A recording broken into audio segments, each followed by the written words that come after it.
When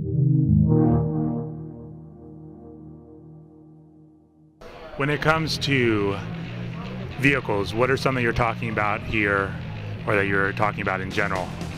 Well, we have a lot of vehicles in the game, and we wanted to push vehicles. So we overhauled how our vehicles worked. We have a whole new destruction system on that. So in addition to deformation of a vehicle, like you smash and it dents in, we also have hinged parts. So pieces of the vehicle will hinge and fall off and, almost fall off and then finally break off.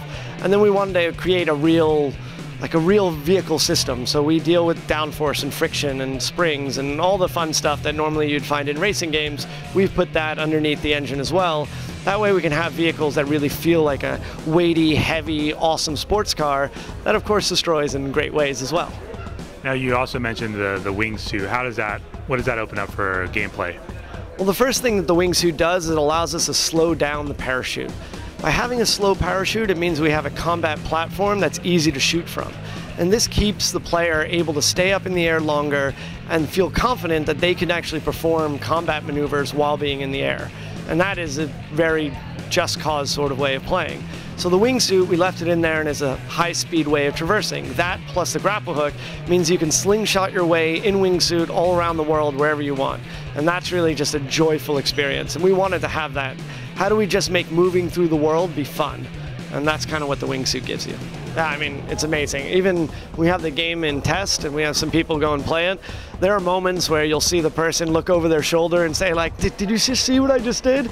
And we're sitting behind the glass, staring through it, laughing out loud because we've never seen the combination of, say, putting a C4 on a person and then grappling that person to the side of a truck and then jumping that truck, off of a ramp and then watching the whole thing explode out together. And you're like, oh, I never thought that you could do that, but I guess you can.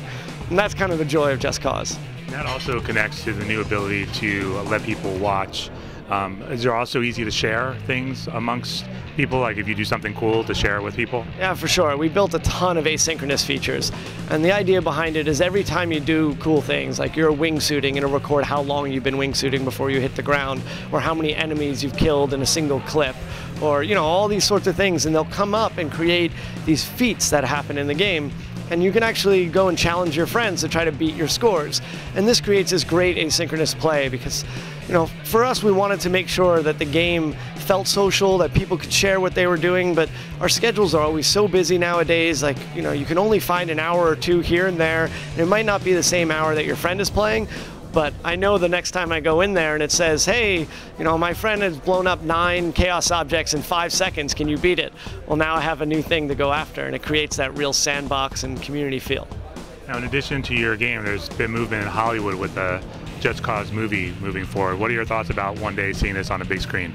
Sure, I mean, he's a huge action hero, why not? It seems that Hollywood's been kind of starting to come to games, which is kind of cool, I guess. It shows that games are becoming more mainstream, so I guess it's a compliment that they're thinking of doing it.